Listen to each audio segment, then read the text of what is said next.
Asteroid, right ahead. Bang. R.I.P. Halcyon. That was a great run. Welcome everybody to TRB Live, baby. Yes, we are here live with you to talk about Star Wars, and we have a pretty cool show today. News has been pretty light. Obviously, some news came out today that we're going to talk about regarding the Star Wars side of Disney parks. But we are going to turn the show over to you if you're joining us live.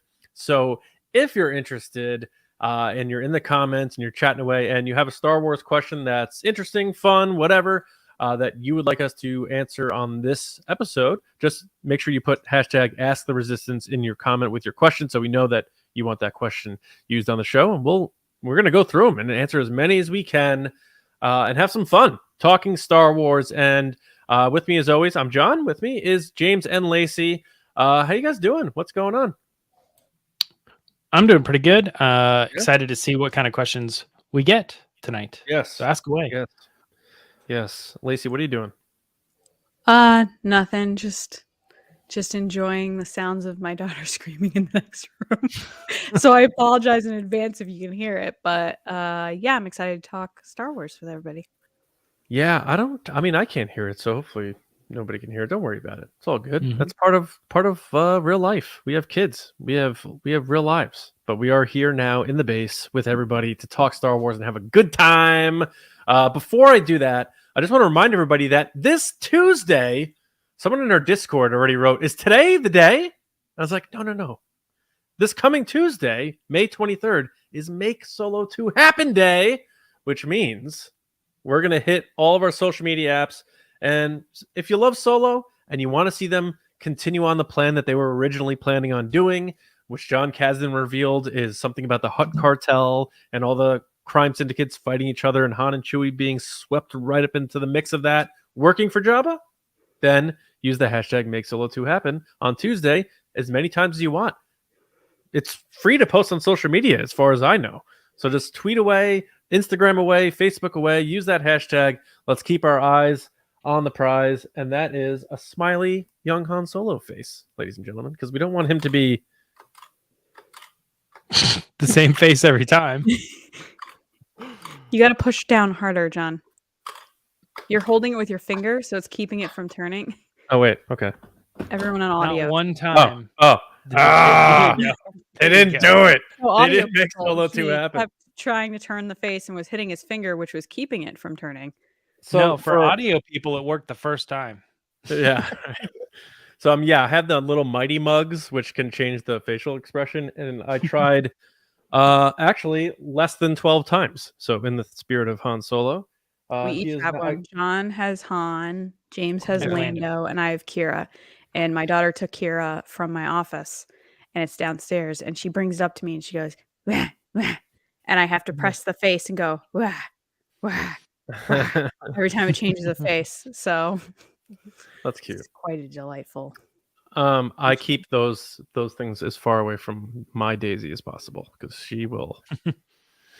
She'll end Make Solo 2 happen quickly. But yeah, Tuesday's the day. We're gonna have a good time. If you don't like Solo, then don't worry about it. But if you do, We'll see you online, and we're going to be retweeting as many tweets as possible. And if you have fan art, I know we have a bunch of artists in our community who are great at what they do. If you have just solo swag, solo figures, solo whatever, posters, shirts, Make Solo 2 Happen shirts, whatever, let's have some fun celebrating Solo, because let's not forget, everyone involved with that movie is still telling us to keep going. I know there's some people saying, like, give it up already. But people were saying save the Clone Wars for like 7 years, and it finally happened. And now here we are listening to Rob Bordeaux, who produced the movie and is a VP at ILM. We have the actors telling us that they would love to continue on. Lawrence Kasdan, the greatest screenwriter in the history of Star Wars, in my opinion, said the only thing he would come back for is to write for more Han Solo. So keep going, and let's have a good day on Tuesday. Now, before we get into Ask the Resistance, hopefully the comments are coming in with some questions. So I'm going to toss it out to you guys. We saw the news with Paul Sun-Young Lee on the cover of it from at Star Wars, officially announcing that the Gallery series is returning on June 28th for Mandalorian Season 3, which I think will be very interesting, because I think there's more than Season 1 and 2. I feel like this season has a lot of discussion around it and a lot of questions about how it was made and what went into it. So I assume you both are pretty pumped about it, right, Lacey? You're fired up about some more. I'm so excited. Gallery is... I've said this before. It's like some of my favorite content they put out, because that's what I'm passionate about. It's like that behind the scenes stuff. So anytime I get a chance to kind of take a step behind the camera and really hear about their process, especially the production and creative filmmaking, it's just like really great for me, especially because I find that some of the best episodes of these seasons have been those episodes, because you get to see the people that actually work on it and put all the work in. And you see like how passionate they are, and it makes you care about the product more. And plus seeing Paul as like the cover image was like so hype for me, because that guy deserves the world. Anything he wants, he should get it. And I hope he's getting his own show eventually, fingers crossed. But as soon as I saw it, I was like, they know what they're doing. They know, because he's such a fan favorite at this point, that everybody just wants to see him doing bigger, better things. And he looks very comfortable in that X-Wing. Who wouldn't be comfortable? Right? Like, let me take James? that home. It seems like it's his X-Wing. I almost feel like he's like got his pad that taxi drivers put in the back. Those wooden rollers. The beads. He's all got it customized to him. No, I'm excited about the Gallery. Every time those come out, I'm always like, what were they thinking when they released like the first season with like 8 episodes, or whatever?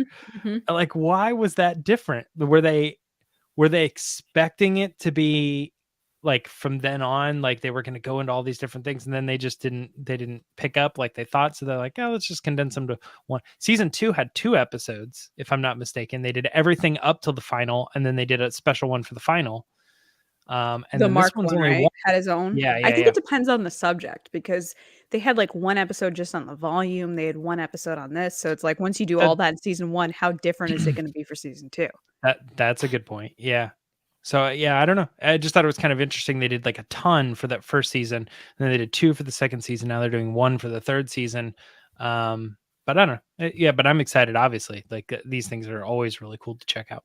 Yeah, Michelle in the comments said something really cool. She said, I'm excited to see how they made that eyeball creature, the one that like kind of almost kills Mando. That was a practical thing, because the director had posted a picture of it like on the set.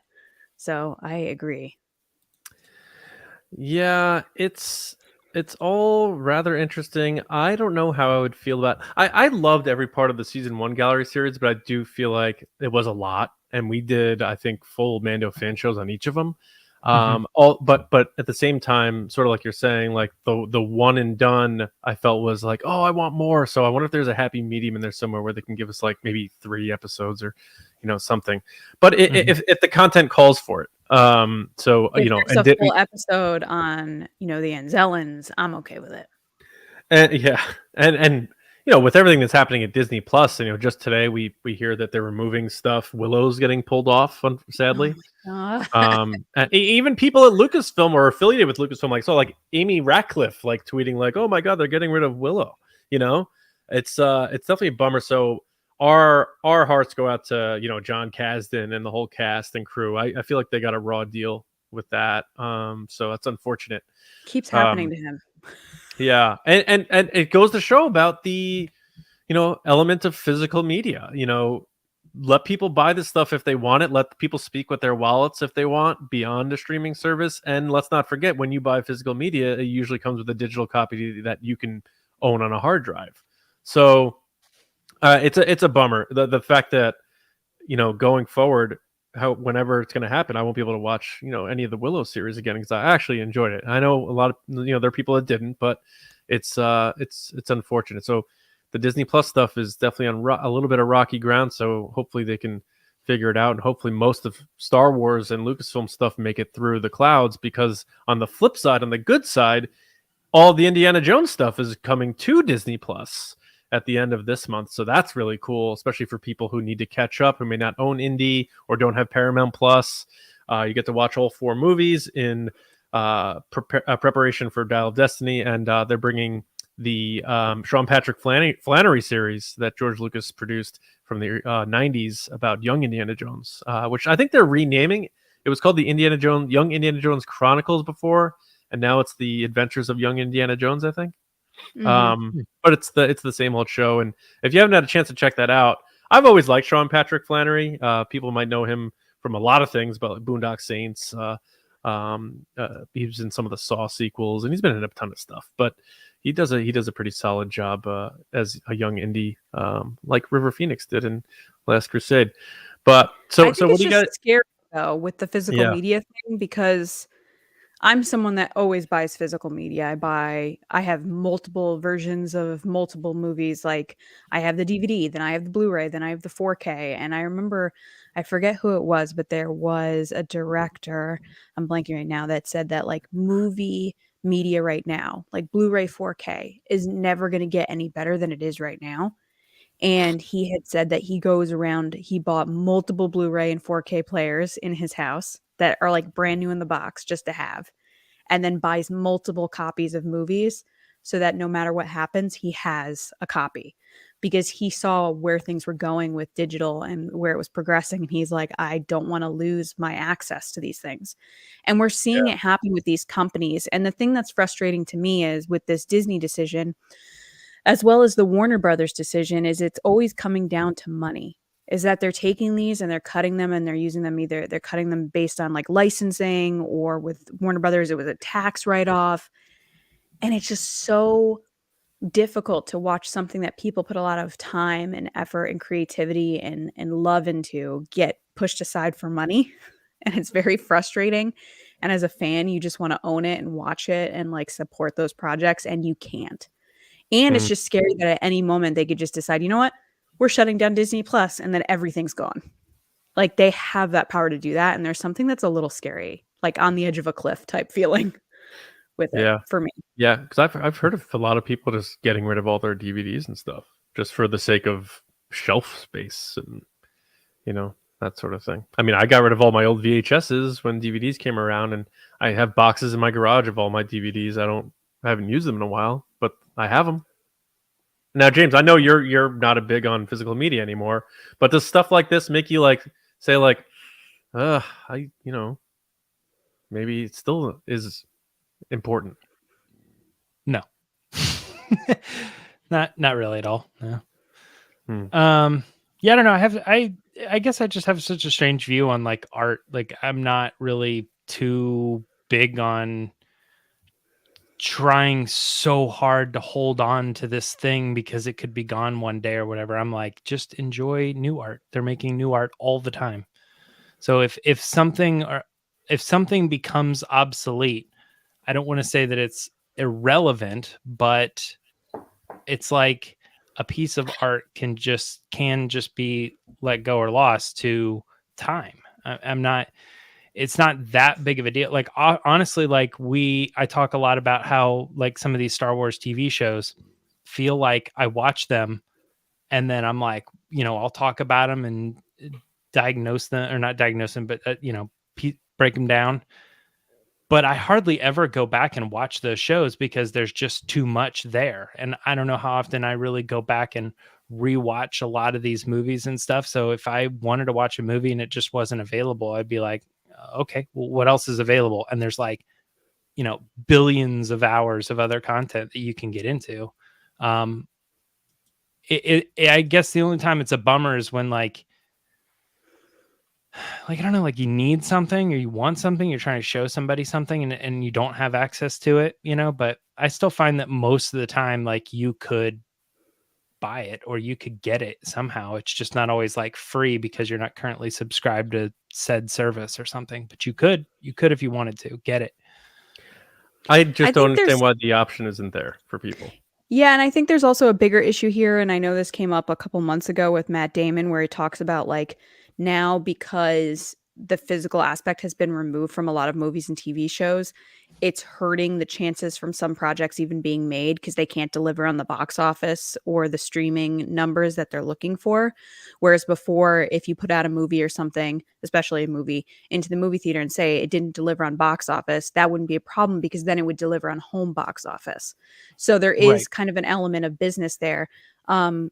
That also still goes back to like how they count all this stuff though. So like say they were to take one of those movies and put it on Netflix, if a bunch of people watch that on Netflix, then Netflix should pay out for that based on how many people are watching it instead of how they currently do it, which is like a small fee. Right. That's what the writer's strike is about. The writer's strike and everything. It's like if they could sort that stuff out, then it's not about physical media. It's about like how often people are actually interested in a product. And, you know, whatever. I think these are two different issues that are being melded together. The writer's issue is completely different than the box office issue. The box office is talking about like projects actually being made.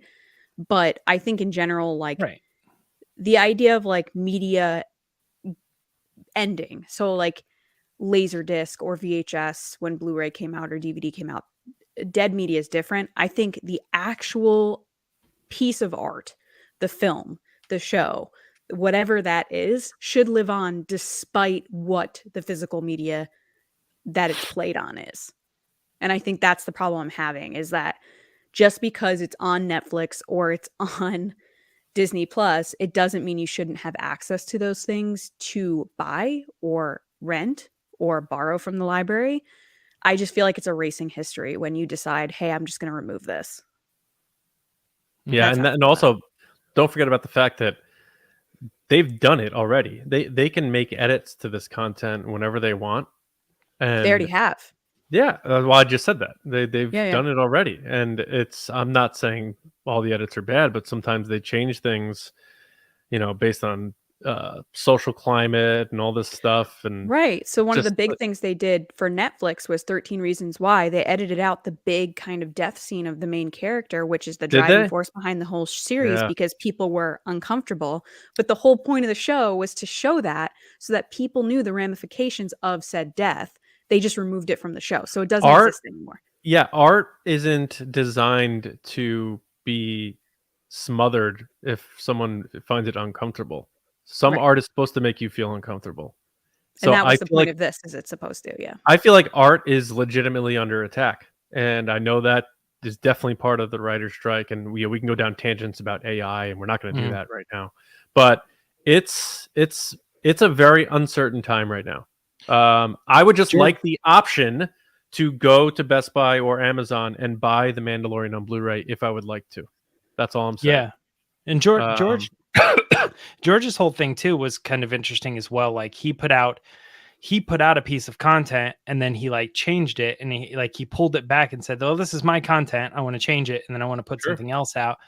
And it's like, I think there's this argument to be made about like, well, there should be two versions, or there should be this or whatever, because people take ownership over pieces of art. Like they're like, that belongs to me. And it's still like, I don't know, like I'm still kind of like, if you know, if I draw a picture and I post it online, like I have the right to also delete that picture, like because I own it or it's my thing. And I think sometimes like these big companies and stuff, like they're not thinking of it as like this thing that is owned by fans. They're just thinking of it as a piece of content that they're using to make money. They spent this much money, they put it out there, they made some money. Now it's getting some weird backlash or something, so let's just pull it. You know what I mean? But it's like now it's gone and nobody can ever get it. But from their point of view, it's like, so what? We don't care. We're just, I mean, it's Yeah, just but that's a wrong. thing. That We whole just argument created a is just thing. wrong. It's like taking books away. It's like banning books. It's the same exact thing. It's just you're talking Or about the movie. editing books from authors who died centuries ago. Yeah. But this is but this isn't that isn't the same thing because they are the people who created it. Right, but also with George Lucas, at least, you know, you can pop in your THX VHS. You can pop in your, you know, your original DVDs of the Phantom Menace before they changed Puppet Yoda to CG Yoda. He made his changes, but people still had their versions if they wanted to watch them. This, if it's just on streaming and they make changes to it, that's it. You know, so there's a finality to that on their end that you don't get to have any control over as a fan. So it's definitely a debate. But let's get into some questions. I know, you know, we can kick things off with the super chat, and I see a bunch of other questions already using the hashtag. So let's get after it. All right. So we're going to kick it off with a super chat from Mickey Bell. Hey, Mickey, how's it going? Thanks, Love buddy. your picture. He says, hey, guys, it's past midnight here for me, which means it's May 19th, and Revenge of the Sith turns 18. What are your favorite memories of seeing it for the first time back in 2005? Love you guys. We love you too, Mickey. James, what's your... I believe this is the one you saw with your brother, right? That you were like, this is the last time Star Wars is going to be in the theater. Do I look like Mickey? Yeah, you do. Yeah, I think this is like one of the memories that I have of going to a Star Wars movie beyond like the new Disney era. If not the only really one. Yeah, it was one of those things. It was really cause like 11 p.m. or something, 11:15. I mean, we would just barely make it. And I was like, yes, Star Wars comes out tonight. And he's like, what? And, you know, I told him the whole thing about like how it's the last one and stuff. And I said, you know what? Technically, this is the last time you will ever be able to go to a Star Wars movie at the midnight premiere and whatever, because this is the last one. It's done. And so we went and we did it. And I remember being really close to the screen and I remember being really tired, but that's how I saw Revenge of the Sith. And I'm glad that I did. Yeah, that's a cool. Yeah, I remember John? you telling us that story. It's also the 24th anniversary of the Phantom Menace tomorrow. So both Revenge of the Sith and Phantom Menace came out May 19th.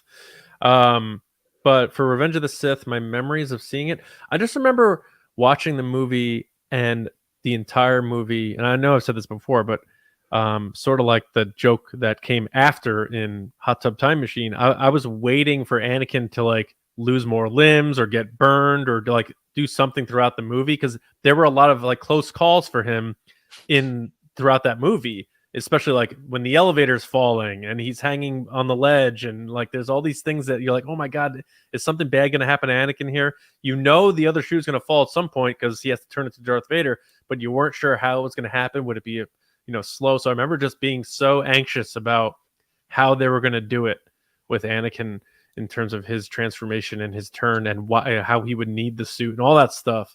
I remember that being my main focus. And then I really liked the lightsaber fights leading up to the last one. I didn't love the last one as much. I felt like it needed more dialogue, but I remember liking a bunch of the other stuff done throughout the movie, and I love General Grievous too. I remember that. I'm going to be honest. I don't really remember seeing Revenge of the Sith in the theater. I don't know if I did, but I remember seeing Phantom Menace, and I remember loving it, but being confused on where it was because I was younger, like in the timeline of things, like what's going on. I was waiting for Luke Skywalker to show up, and he did not. Revenge of the Sith, I just remember being very depressed by it. Like very, very sad, because you know it was coming, and you knew how sad it was going to be, but Ewan McGregor just puts on such a good like monologue right there at the end, like, you were my brother, Anakin. It was just so sad. And then to watch all that happen is kind of traumatic. But looking back on it now, it's so important to his story and what transpires afterwards that, I understand why it's a lot of people's favorite or it meant so much to them. But for me, I will take dancing teddy bears on Endor over charred people screaming, I hate you. Like, it's a lot for me. But thanks for the question, Mickey, and the super chat means a lot. Thank you. Okay, our next question was from Bruno. Hey, Bruno. I believe Bruno's in Brazil, if I remember. So if you're watching from there, that's awesome. Thanks so much. He says, hey, guys, is it possible to see Kira in another show like Andor? So I'm going to start with you, John. John, what do you think? I don't think Andor. I don't think she would fit there. Just thinking about, Tony Gilroy and that story he's trying to tell. Enfys Nest would be different because it's clearly rebellion focused, but getting a crime syndicate in the mix there with Crimson Dawn doesn't seem to fit the already chaotic cluster cast that they have of characters. There's a lot of arcs that they have to complete, a lot of people they need to kill, a lot of stuff they have to do to get Cassian to the Ring of Kafrene. So I don't think Andor would work for her. I could definitely, if Emilia Clarke's in, I could totally see them wanting to work with her. She's a great actress, and she seemed to have had a blast when she did Solo. I'm sure there were plans for her to continue on. Clearly, if you watch the end of the movie and hear what John Kasdan was talking about with the syndicates. So I think if they do bring her back, it would be for a Solo follow-up with these syndicates. I don't know about anything else beyond that, because they did touch on where she's at with the comics, the War of the Bounty Hunters and all that. So I'm sticking with it. It would have to be a Solo follow-up for it to make the most sense to me. Thanks, Bruno, for the question. James? Yeah, I mean, I think I agree with everything that John's saying there. There's another one too that would have been interesting, and it probably would have felt a little bit more like a shoehorn. But the Obi-Wan Kenobi show, or if they continue that's at the exact same time as Solo. So if they did do a second season of Obi-Wan and you weren't focused on the Vader aspect of it, you could be looking at like a small crime syndicate or something like that, and somehow more or another, trouble in the galaxy. Yeah. More trouble in the galaxy, and you could have, even if it was about like somebody else, like say it was about the Hutts or whatever, you could have a scene where Kira pops in on a hologram and says like, "Don't let them, do this. Take out these guys or something," and you could kind of connect that a little bit. Even if I mean, I don't know exactly. They say 10 years. I don't know if it's happening at the exact same time. If Obi-Wan technically happens before Solo happens, I'm not really sure where it falls there. Solo. You think it is after Solo? Yeah. So yeah, but I mean, I think maybe somewhere in there could have been cool. But again, like I think you would have been pushing it on the actual Kenobi release. Let me take a look. Season 2. Yeah. I think Solo wasn't Solo like 11 years after Revenge of the Sith, so that would I think they take place in the exact same year. Solo is 10 years before A New Hope. 10 years before Battle of Yavin, and Kenobi takes place 10 years after Revenge of the Sith. Luke is 19, so Obi-Wan takes place 9 years before Battle of Yavin. So, in other words, long story short, Obi-Wan takes place 1 year after Solo. Oh, okay. Oh, okay. So then it does check out then, because then you could have Kira being with the syndicates. Yeah. I mean, you could definitely have, Kenobi show up at the Hutts or something and try to stop something going on, and then she could be there and turn around and be like, "I've heard so much about you." What would be more George Lucas than Obi-Wan meeting a young Han Solo and then like 9 years later being like, we got this pilot guy. He's going to take us to Alderaan. And he's like, my name's Han Solo. He's like, all right. Or what is the line that he like didn't lie to Luke? He's like, from a certain point of view. He's like, well, I did know him from a certain point of view. The ultimate continuity blocker is a Jedi saying from a certain point of view. Yeah, love it. Bruno, thanks so much. He also replied with, love your show, guys. We love you too, Bruno. Thanks, awesome man. question. Really, really good question. All right, let's get into the next question, which would be from Kenneth.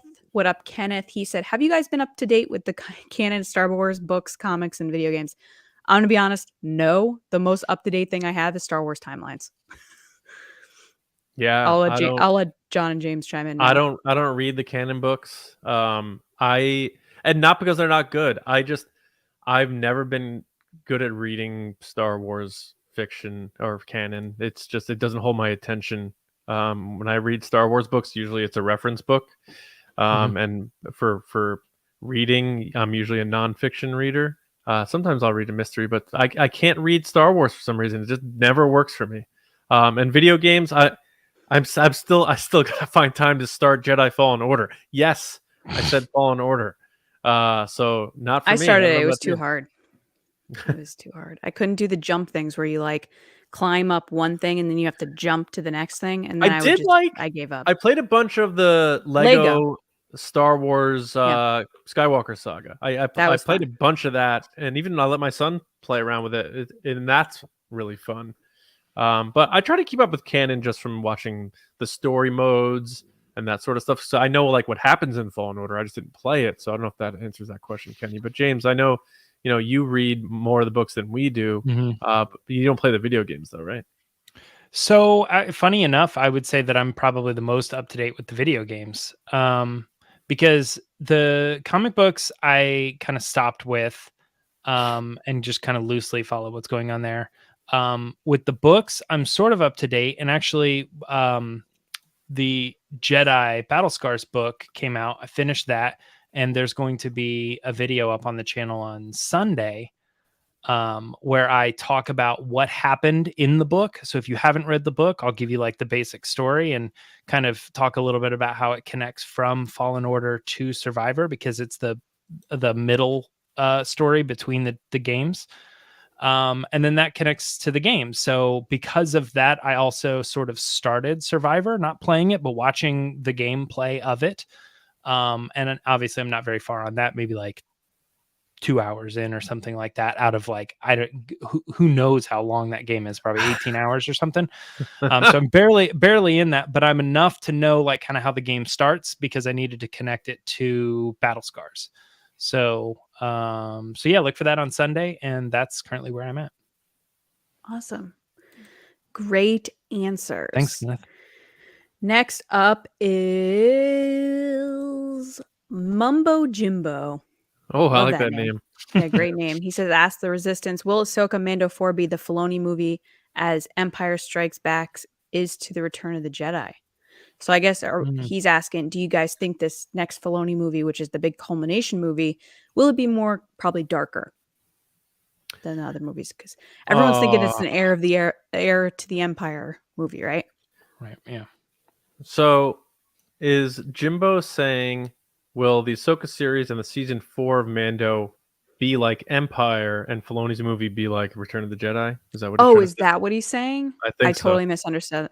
I think it's like one of those SAT analogy things. I did terrible on the SATs, like really bad. I will never openly, publicly admit what I got, but I'm not dumb. I guess I'm just a bad test taker. Can I guess? Sure. I did it at 2400. Oh, I don't do that stuff. I was mine was the first year they switched to 2400. So when I told my husband my score, he was like, "Oh my god, that's amazing!" And I was like, "Is that a 2400?" And he was like, "Oh no, that is not amazing." It was prom night that they made me take it. I did take it the morning of prom. Like I wasn't even considering. I thought I wasn't going to get into school. It was this big thing, and my dad worked at the school, and he was like, "You're going to be fine. It's a benefit of mine that you go to the school." Winnie the Pooh is to honey as Ninja Turtles are to pizza. See? That's it. That's all you got to do. This just in live. Jeff Snyder says Heir to the Empire is not the title of Filoni's movie. Who thought that would be the title of that movie? It was running all the past week. People were saying that. That's why I said people have been saying this. But thank you, Jeff Snyder. What up, Jeff? What up, John Roca? How's it going, guys? You're not watching this, but maybe. How could anyone logically think that would be the title of the Star Wars movie? Because Filoni had hinted at that title when he was at Celebration. He had mentioned that specific title. Well, it's in the Ahsoka trailer too, and it's right. I don't know why you're so like that's the craziest, stupidest thing I've ever heard. I think people are just jumping to conclusions. Yeah, I don't think anybody's saying like it has to be that or else, but it's people think the EU is some holy grail. I understand that people like it, and I respect that.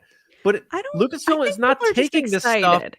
Like they're not, but they're not without like creative juices to the Dave Filoni, the heir to Star Wars from George Lucas, is like, I can't think of a freaking thing to call this movie. I'm just ripping the title off of this 30-year-old book, and I'm just going to do that. I mean, I think it's the come Timothy on. Zahn thing. I think that's a piece of it. Like he's honoring Timothy Zahn while also being creative, while also Yeah, I honoring feel like George he's sort of bringing that story to life to the big and screen. connecting He's those adapting fans it. to the Disney era of Star Wars. I think Yeah. that's how I see it. When I heard I heard a tweet about something. Someone said like, "This is the new scoop," and I'm glad I don't have to deal with like newsroom stuff anymore. But it's like the minute I saw that, I was like, "That's 100% false." It's just like there's no chance that they would do that. Zero. I want to go back and read a bunch of the EU stuff and do like reviews of what my thoughts are on the EU stuff. Because I read it like when I was like very little, so I don't Do you know remember how like all the Chewie died details. in the EU? Because they Doesn't he get killed. hit by a moon or something? Yeah, a moon falls on him. A moon. That's pretty epic. If you're gonna kill him with a moon. And he also has a buzz cut and like a thing over his eye because he becomes like a bounty hunter. I mean, I don't know what the story is, but I have in my mind that it's not as stupid as people say it is. Because I'm not saying it's I don't stupid. think he's like walking down the Look. oh no, look, a moon, and it crushes. Everyone's saying spoilers, like John, that. in the comments. I don't care. Spoilers, I don't care. John. Yeah, he got killed by a moon. Chewie got killed by a moon. It happened 500 years ago. I feel like it was probably something like he stayed on the planet and let he knew his doom, or he was old. Was he Bruce Willis in Armageddon? He just shows I'm saying like Saw Gerrera. Like Saw Gerrera chose to stay there. He could have left probably, but he was to be clear maybe old, or I don't know what the story was. People I'm just saying. about this. I'm not smiting the EU. I understand people You love are that a little stuff. bit. Well, hear me out. Hear me out. I know it was the only Star Wars because Star Wars was done in 1983. And then Timothy Zahn, all these books come out. People are like, oh, we got more Star Wars. George Lucas lets them license it so we can make more money, so we can make more independent films that nobody would see, to his admission. But he never considered that stuff canon. The only thing that bothers me about the EU is that those people who love it so much, who think it was canon, it was never canon, ever. It was never part of George Lucas's canon. So Disney didn't wipe it from canon. It never was canon. That's all I wanted to make clear. I think it's great that people love it. I do. But don't attack current Star Wars using that stuff as though that was canon and Disney erased it. It wasn't. It was licensed out stories that George Lucas has been clear on record saying are not part of his story. So that's all. That's all. But does George Lucas also think that the Disney stuff is his canon? Probably not, but it doesn't matter because he sold it. Yeah. So my thought on it, just really quick, is Should we even that answer the question? I don't Nando for thing. Mumbo Jimbo, don't worry, we're getting there. We're coming back around. My thought on the EU is that it was during a period when no one was getting any Star Wars. So they were taking these stories and kind of creating their own headcanon and thinking that these are their characters and kind of living through these characters during a time when there was nothing. And I know for myself that there is something to be said about the media type of a book. It's a very personal experience when you're reading a book. And you take ownership in a way that's really probably more passionate than any other way, because when you're reading a book, you picture the characters how you picture them, you hear their names how you hear them, you picture things differently. So when those things get translated to film or to TV, like when the Hunger Games was getting turned into movies, I was so picky about certain things. And when, Harry Potter got moved from book to movie, I was like, Hermione's dress is not the right color. It was just very personal. Yeah, but if you just watch the movie, it's that's the character. That's Lacey perfectly stupid. I was exactly it. Harry's hair is different in every movie. That's not possible. He has magic hair. It grows back after. But nobody cares. Nobody cares about that. So I get that. I get John's perspective of hey, why are you being so passionate about this? But I also get the understanding of these are their stories. And I think it's coming from a place, John, of people being excited, but not demanding that it should be that. But that's where the assumption came of this is what their plan is. Yeah, I'm not talking about people who own every EU book and they read them and reread them and they love them. I'm talking about the people who think Disney magically erased something that was a part of George Lucas's canon that literally was not true. So that's There's nuance to this. There's pockets of fans. It's not all or nothing. You know, I'm not a Sith. I don't deal in absolutes. I just don't like when people constantly bash this stuff and they're like, this with the EU was so way better. And it's like, didn't they have like a bigger But Luke to them it with another is. U in his name? But to them I it know. is. But don't you like attack this stuff because you like that stuff. You can say, I like that better without crapping on the stuff that's coming out now. I agree. And I'm someone that is very much against that. Like, you have to say something so great by kicking something down. But at the same time, people try to compare one-to-one, like what they think is I'm better, still a little bit confused, though, because we're just talking about people that said they thought the name of this movie would be Heir to the Empire. He went down a different route. Which I don't think is, okay. It blows my mind that someone thinks Dave Filoni would take a name from an old EU book and say that's the name of my movie. The amount of problems that would cause. I don't think it's that weird. Yeah, it's sort of very weird. Old EU book. Like if there's one thing from Legends that was like weirder. The top of the thing, even weirder. That's even weirder. And your job right now is to bring those characters into the current canon and go down that line, and that's like the trilogy. They're already in current canon.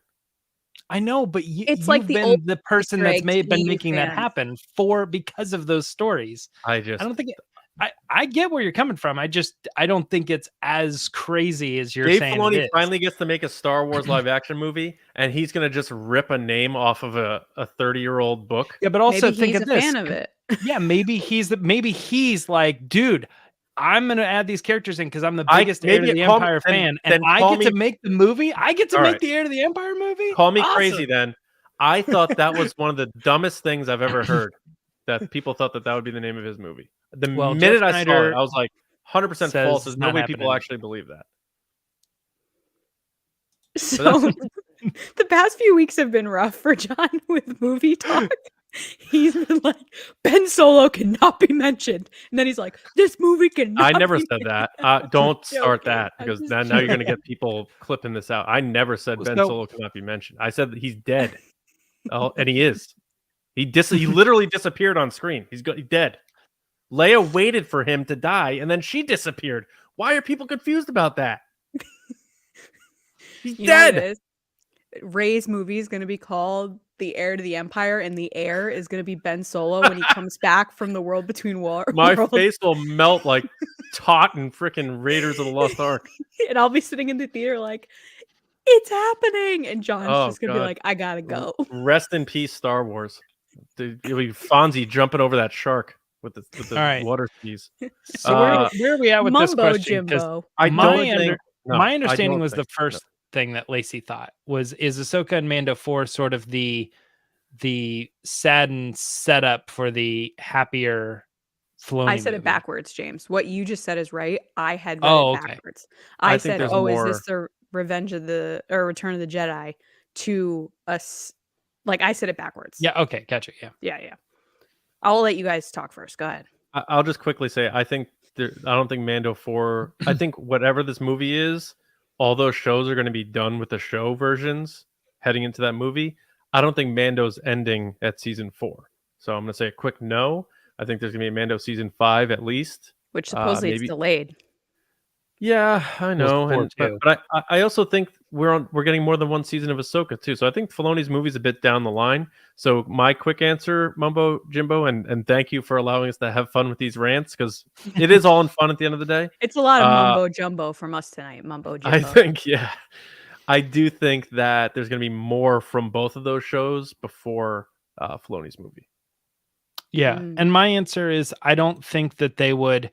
I think they still are going to think of them as two entities and not like 90% of the story, and then that movie is the last 10%. They're going to think of them as there's the Mandalorian show and the the Ahsoka show, and those are going to end the way that they end. They're not necessarily going to end as setups to the movie. I don't think. I think they would keep them sort of in their parentheses, if you will, like that's that thing.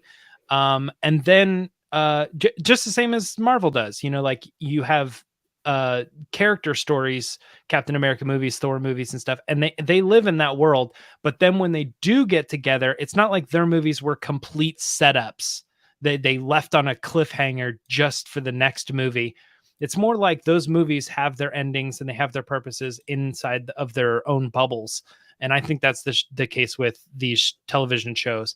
That special thing that Dave does at the end with the movie is going to just be its own thing that involves those characters and probably doesn't have, I mean, it will all lead to Thrawn or whatever, but I don't think it's like totally set up just for that. Maybe maybe I'm wrong. I don't know. John? Oh, you already gave your answer. Yeah, that's all I got. Quick answer. I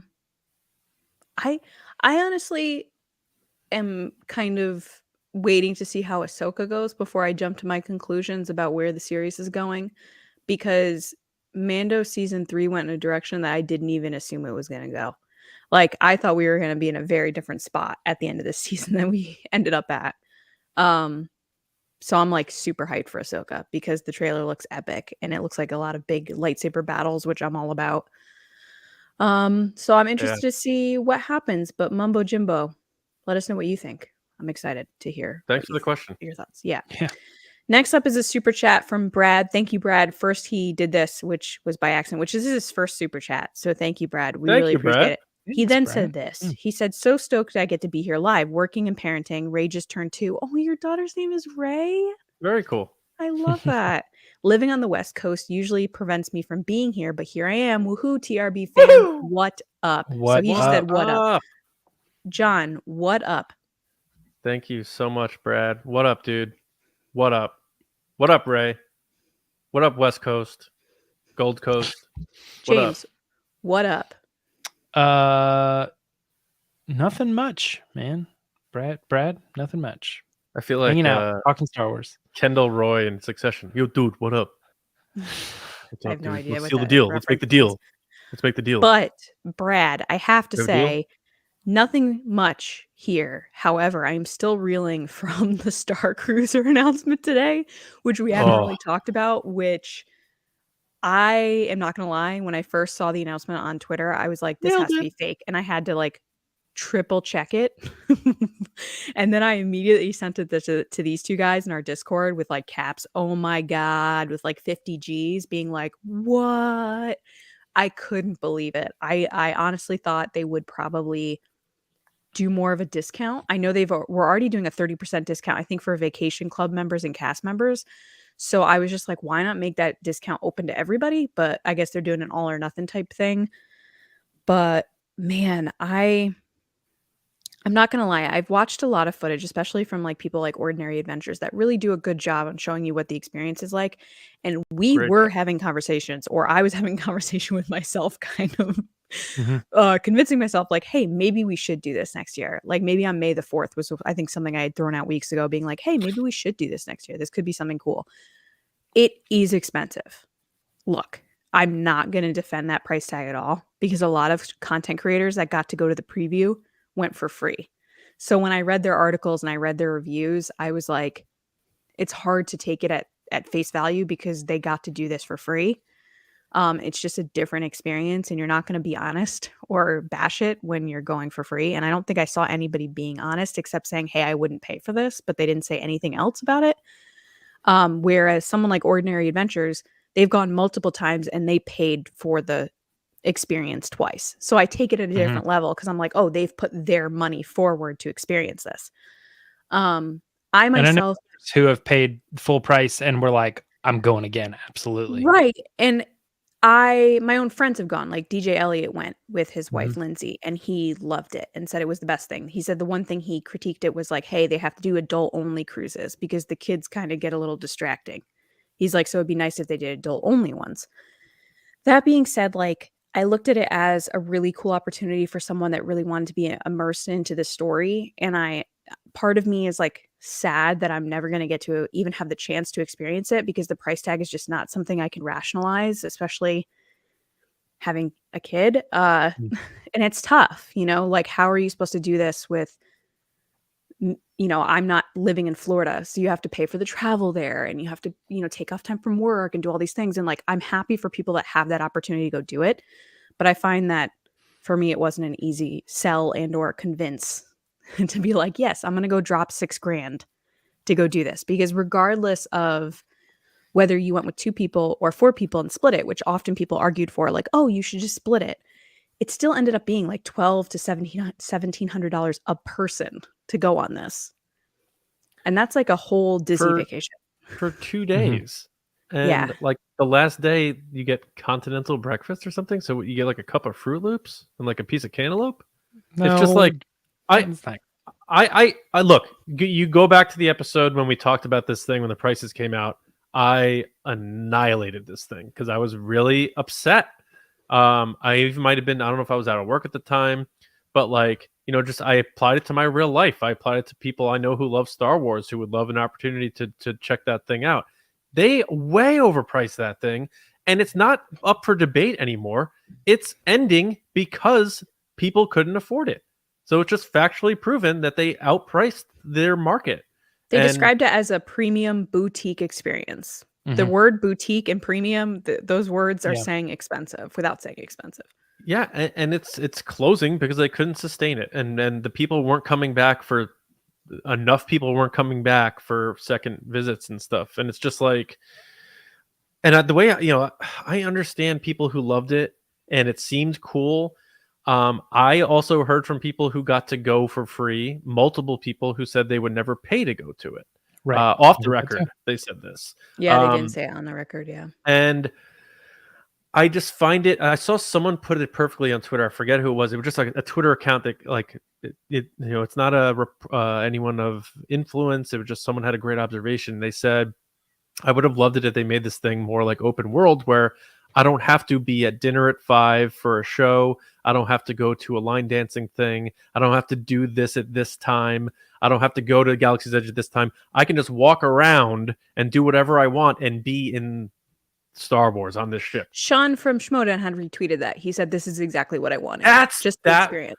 So whoever tweeted the original tweet is who I'm talking about. Sean did retweet that. Yeah, Sean Sullivan. So he brought that to my attention. So thank you, Sean.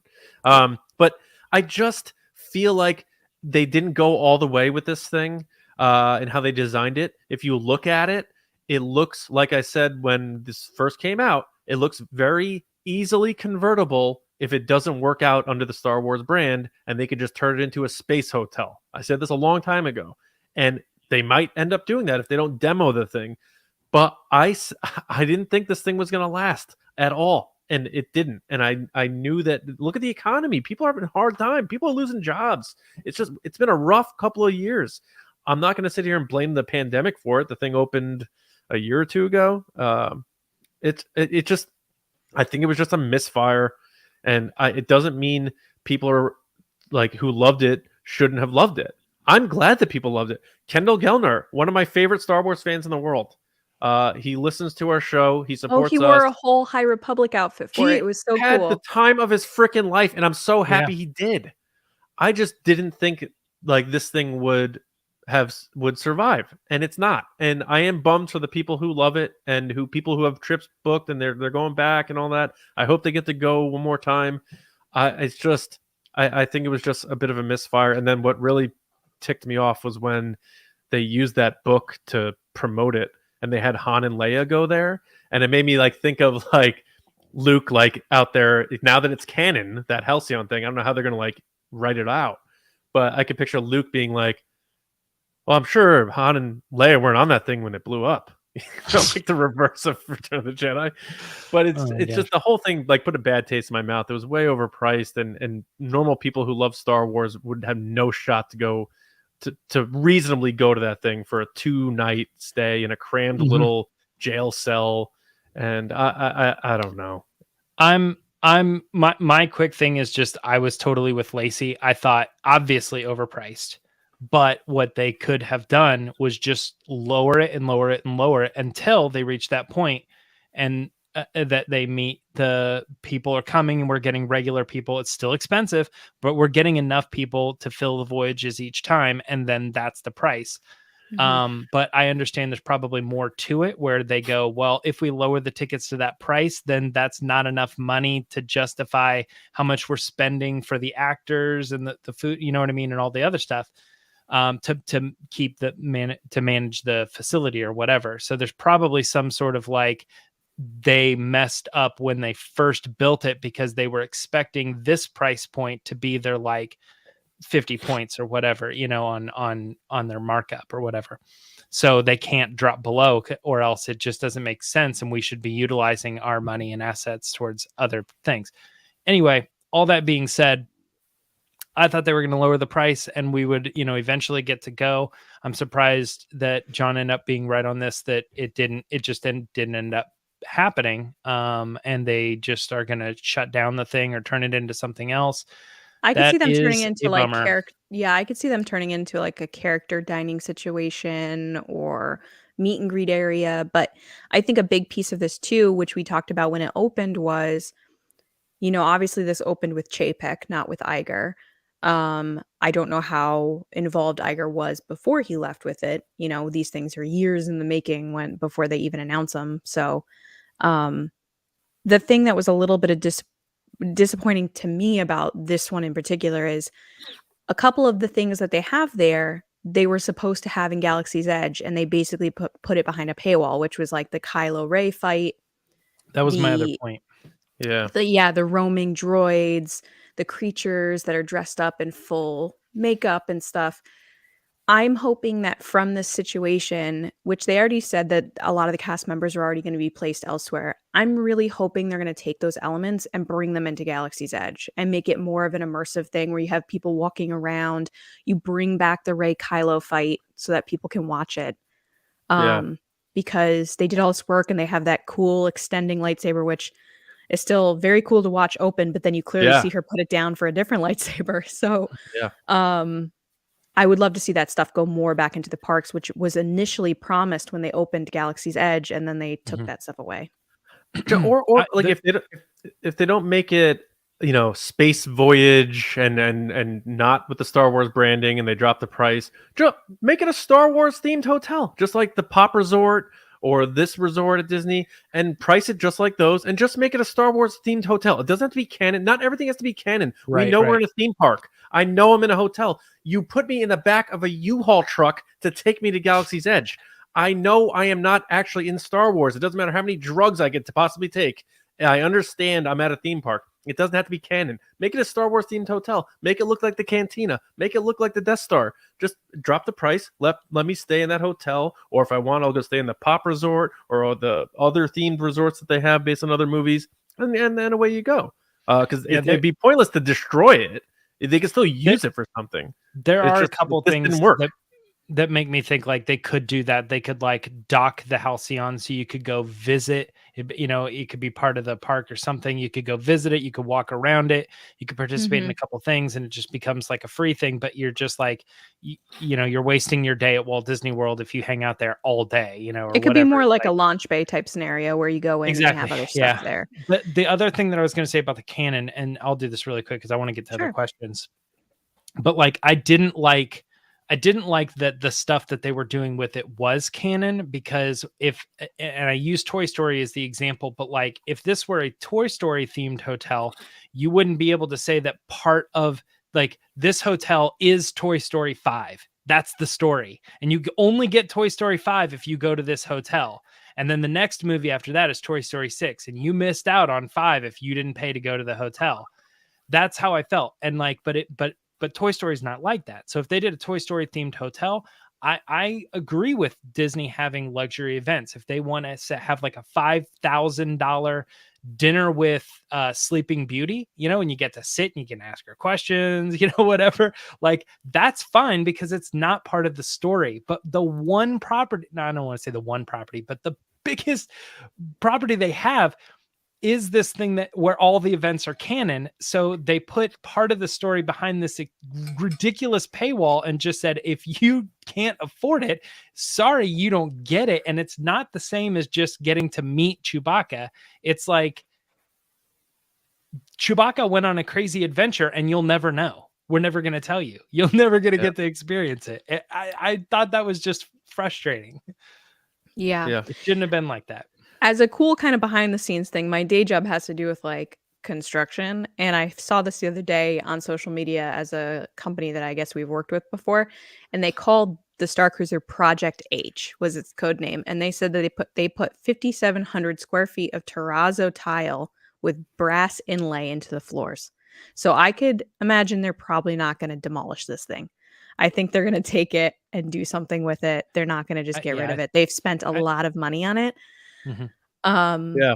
But like you said, John, you know, pretty early on, you had said this, that it has a look to it that kind of, to me at first, felt very Crimson Dawn more than anything else. But I could see them turning it into a character dining, character meetup, photo op, you know, go tour it type thing, or just a regular hotel. But if they're going to make it a regular hotel, they have to add some amenities. They have to add a pool. They have to add a fitness center because those things aren't in there. So we'll see, though. But thank you, Brad, for the question. I know you didn't really ask about it, but you asked what up. And that's what's what up. That's what up. That is what's up right now. Up next is Blue Jedi. What up? He says, what up? Ask the Resistance. You're captain of a Star Wars ship. You need to pick a Jedi, a droid, and a creature alien as your crew. Who are you going for? John, I'm going to have you go first. Qui-Gon Jinn, because he breaks the rules and he's awesome. R2-D2, because he is one of the ultimate heroes in Star Wars and he fears nobody. And creature, I'm going to go Chewie, because who's more loyal and has your back than Chewie? There you go. James? I'll go Luke as my Jedi. I'll go BB-8 as the droid. Creature alien, that's tough. There's so many I want to say. Man, I'll just double down on John's and go Chewie as well. That's so funny because that was almost my choice, James. I'm trying to think if I should choose a different Jedi just so we're not all the same. The reason I doubled down on John's is because I figured I was taking your Luke too. You were going to say the same, so it's okay. Anyway. So for the sake of choosing someone different, I will choose Rey as my Jedi. I'm going to still choose BB-8 as my droid because I always choose BB-8. And creature, I'm going to choose Babu Frick because he could fix stuff. And like he'd still be cool to like give a little attitude if he needs to, but then can like crawl into the different things in the ship like Grogu and fix them without having to explain to a baby how to fix it. He can just be like, hey, go fix this thing. But that's a great question. Thanks for that question. I appreciate it. Yeah. So Miles is up. Hey, Miles, how's it going? I know you tune in a lot, like every week. It's awesome to see you again. He says, hi, trio. Should we expect any news on Star Wars Ubisoft game next month at Ubisoft Forward? This is a great question. I mean, they did hint that they were going to have a big year this year, and we have yet to hear about it. So they're supposedly doing a Star Wars open world game, which is very cool. I'm all about that. Yeah. You know, the story mode stuff is great, but I really like more of the exploring aspect. So what do you guys think? I think we will. Yes. Yeah, because I tried to, look this up as much as I could. As far as I understand it, video game writers are not part of the WGA, or they're not beholden to that. So I don't know how much solidarity there is between them and TV and movie writers. And if there are delays with other aspects of Star Wars, I think there might be a push from Disney and Lucasfilm to say, like, can you guys get us an update on this game? We need something, we need a little bit of a life raft right now while we coast. So I think we will. And I'm actually very interested in the idea of this open world game, because like I was just saying about that, the Galactic Starcruiser, I like the idea that you can go wherever you want to go. And that's the most Star Wars thing ever, is this galaxy far, far away.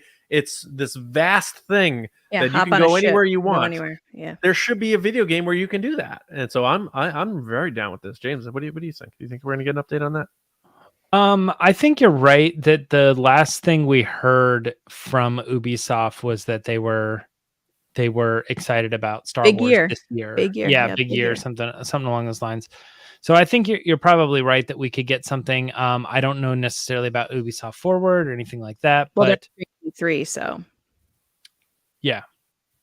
Next month at Ubisoft Forward. Ubisoft Forward is the name of their own event. Mm-hmm. Yeah. So I don't know if that would be the place or if it would be somewhere else. but probably at some point this year. I think the biggest question for me, what I just don't understand about video games sometimes, is like what their release schedules and their announcements look like, because it felt like Jedi Survivor was like, we are going to make that game, yes, and it comes out next Tuesday. Like it was like that fast. Everything was like, boom, Jedi Survivor, here it is. And then on the other spectrum of that, you got Eclipse, and they're like, we made this amazing video, And they released it a will be trailer, out yeah. in 2028. And it's like, really, 2028? That's the timeline you're thinking? What are we doing? You know, like, so I just don't. I sometimes can't wrap my head around what it takes to make these games and what their marketing schedules look like. But but yeah, this is a thing. This was announced, and yeah, let's get excited about it. Awesome. Thanks, Miles. Next up, we have a super chat from Luke. Hey, Luke, Count Pepto himself. He said, What what up, up, buddy? TRB? If you could redesign Galaxy's Edge into any Star Wars movie location of your choice, what would it be? James. Jeez. I have one if you want me to go first. Yeah, go ahead. Yeah. I would do Maz Kanata's castle. Like with the greenery and the lake, and like you get to go in and it's this whole castle, and like upstairs is a restaurant, and then downstairs you go down the stairs and like down a hallway, and then it's like a ride. I think that would be like cool. And then maybe you go to like another part of the park and it like transforms through a gate into like Nema Outpost or something, where you have all these shops and stuff like that. That's cool. Or That would be fun. Kajimi. Kajimi would be cool too, because they have in Harry Potter, obviously they have snow on the buildings and stuff, and they could do snow in the winter. So then Kajimi might actually be even cooler, I think, than Nema Outpost, where you go from Maz Kanata's castle to Kajimi. That'd be really cool. What do you think, James? Honestly, I think I might go Coruscant. I don't know I how was thinking. I don't know how you'd pull it off, but you know, I would think like if they're saying, James, you get to pull the trigger on this, we're gonna demolish it, and then we're gonna rebuild it exactly how you think would make the best money or something. I would probably go for something original trilogy, but I'm like, but Tatooine and stuff, I feel like it gets just kind of strange. What you really want out of something like this is the ability to have restaurants and shops and stuff like that in these facilities. And I go Tatooine, Hoth, Cloud City, maybe, you know, like that could be cool. But like Endor, like none of it made any sense. So I was like, well, let's just go prequels. And I'm like, the number one thing there has got to be Coruscant. And I think that's probably the most memorable as far as like, we're building a theme park and it's Coruscant. And I think people would be like, that's cool. You know, you can put, you can do the Senate, the Jedi Temple, Palpatine's headquarters. You can do a lot there. John really wants to sit on Palpatine's throne. He always brings this up about Disney parks. I mean, like his little like hideout space was like pretty legit, because it's like that's where I want to go sometimes when my kids annoy the bejesus out of me. Although go, like, the outskirts of Coruscant, get away from them. Although but it what would be, as John said in the comments, Freetown. Freetown. It would be cool if they did the inside of the Death Star. Like if you walked into that would be awesome. Yeah, it's however they design it, it's just a part of the Death Star we never saw, and it's like sort of like a mall, because it's like a moon, so it's obviously it would have living spaces, and people would need to have their like to some degree like off. I don't know, maybe the Empire's not like that. I'm gonna go with I was gonna say Cloud City as a specific location on Bespin, because of the carbon chamber room is the most beautiful set, in my opinion, in Star Wars. It's just the lighting, the fog, the stairs, like everything about that. I think Dagobah's the coolest. And you could have your casinos and your partiers and all sorts of stuff. Yeah, there too. but Death Star 2 for one specific location would be cool, because then you do get Emperor's whole throne room where Vader and Luke fight on the top of that tower. But you could also do other Death Star hallway stuff. You can do the reactor room. You can do that room where Vader and Palpatine arrive with all the stormtroopers, sort of like how the Rise of the Resistance is. That could be pretty cool. So here's something I've never thought about before. What? I bet the Emperor's throne room existed on the first Death Star. We just never saw it. Because that was probably the intention. It's like, yeah, I built this thing, I built my throne room and all that other stuff, and then it's like they blew it up. So he's like, well, when we build the other one, put that thing back in there, you know? Yeah, that's a good call. I think that's a good point. Put that thing back where it came from, so help Yeah. me. That's the second throne room. The first one had this weird cave ambiance. Yeah. All right. From the artwork. And That's what I think that we're was. getting down to the end of our questions here, but we do have Angry Magma. What up? He says, and real quick, Lacey, real quick, if you don't mind, for anyone who's a patron of TRB, we're going right from this to our live Q&A on Patreon, where you can ask us literally anything. So it's not even Star Wars. You can ask us literally anything about anything.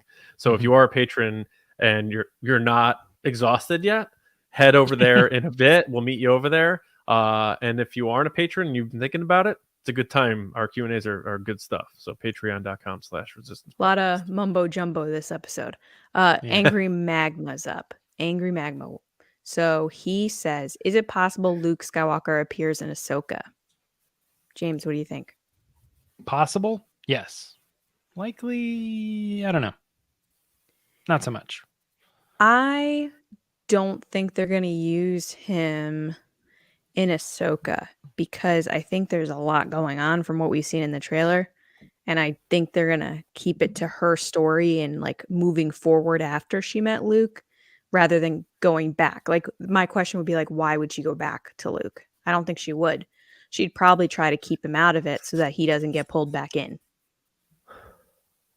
And plus then you don't have the situation kind of the streams crossing, if you will, of her tale of finding Thrawn and all this stuff. And then Luke's over here doing the Jedi Temple and whatnot. And it's like, I can't imagine if he gets involved, it's his story too now. And it's like, I just don't think they want to go that right. They want it to be Ahsoka's story. John? Yeah, I would love to see a live action reunion to give Ahsoka that closure.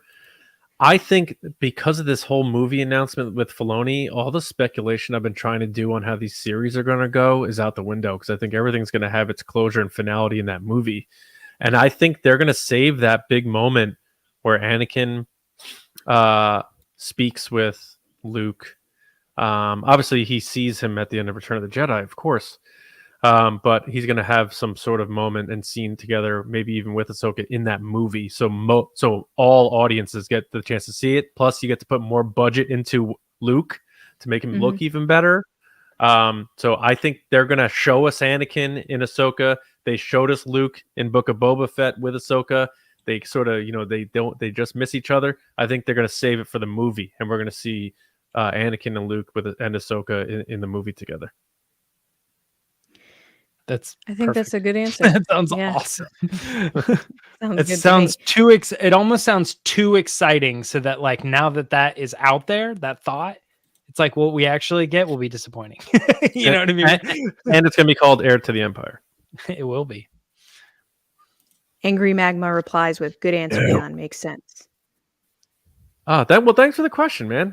That's what's so cool about these Ask the Resistance, especially the live ones. Like we don't prepare for these, so when we get the questions, like we get to bounce ideas off of you in the chat, you bounce them back to us, and look at the tangents we went on this episode. This episode flew by because of that. So thanks to everybody for sending in the questions. Absolutely. All right. I think that's pretty much it. I think those are all the questions we have if we want to wrap it up.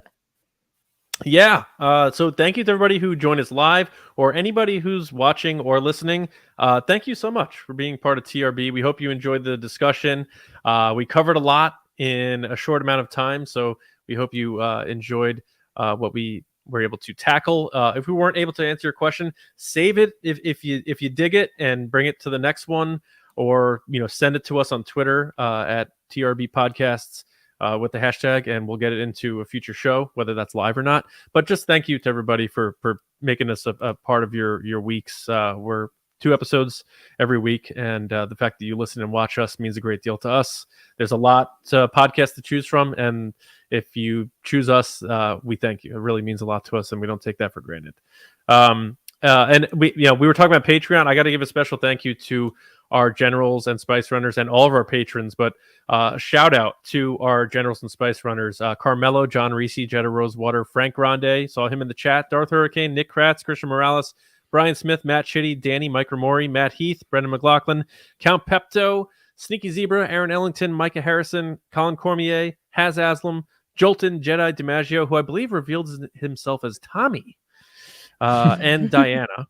And our Spice Runners: David Probus, Neil Shaw, KENDALL, GELNER, David Hornack, Thomas Hennessy, Andrew Staley, Jeremy Myers, and Michael Fry, and all of our patrons, and everyone who just supports TRB in any way you do. Thank you. Reminder, Tuesday, Make Solo 2 Happen Day. If you love Solo the way we do, and you want to root for it to continue the way everyone involved with the movie and all the fans who love it do, just use the hashtag Make Solo 2 Happen on your social media all day. That's all you got to do. Let's have some fun. Let's get it trending. Let's keep it in the eyes and ears of Lucasfilm, especially the higher-ups, and we'll see what happens. Hopefully we see Alden and Jonas back together as Han and Chewie one day in live action. You can find me on Twitter at Johnny Hoey, and I have a movie podcast called Just Like the Movies. We're doing Iron Man next. It should be out early next week. James, how about you? You can find me on Twitter and Instagram, both at Myra Trunks. Lacey. Before I say that, if everyone could just take a second, if you're watching or listening later or watching later, to just like this episode and share it on social media and let us know what you thought, what your favorite part was. We really appreciate it. And when you share the episodes, it lets us know not only how we're doing, but lets other people find us too. And we're trying to grow the community. We really appreciate it. Also, obviously, Make Solo 2 Happen Day. John just said it, but please. Yes. Join us. It's going to be a fun day. It's just about celebrating Solo. That's all we're trying to do here. We just want to see more Solo. But yeah, you can find me on Twitter and Instagram at Lacey Gilleran, and also on TikTok at It's Lacey Gilleran, where I just talk about Star Wars. Yep. And last but not least, if you do subscribe to us on audio platforms, rate us over there. We're getting closer to 500 ratings on Spotify. I think we're about 25 away or so. That'd be a cool milestone to hit too. And like Lacey and James were saying, subscribe to the YouTube channel. We did just recently pass 2,000 subscribers. I know it's not a big game on YouTube, but we're doing our best. Most of our audience is audio, but we're trying to build up our video platform as well. I mean, I shave for a reason, folks, and I put the hat on so you don't have to see that craziness too. So, oh my God. But thank you everybody. Jump scare. You got to warn us. You're welcome. I do want to say Danny just chimed in and said his son Franklin's birthday's today. Oh, he turns on the 24th. Birthday. Happy early birthday, Franklin, and we'll remember to also wish you a happy 10th birthday on the 24th. Franklin, happy 10th birthday next week. Now, Danny, you have to give him a present early. Those are the rules. I know. I'm so sorry. You got to do it. My fault. You got to give Frank. You got to go give Franklin a gift. Happy birthday. And to anyone else who has a birthday this coming week, happy birthday from us. If you don't get one from Mark Hamill, like Eric Whiteley did. Wow. All right, Mark everybody. Hamill told me he loved me on Twitter, so I win. Mark Hamill has no idea I exist. Everyone have a wonderful weekend, and we will be back with you Monday morning. We're going to talk a little bit about Han Solo. And we'll see you next time with another episode right here on the Resistance broadcast. We'll see you around, kids.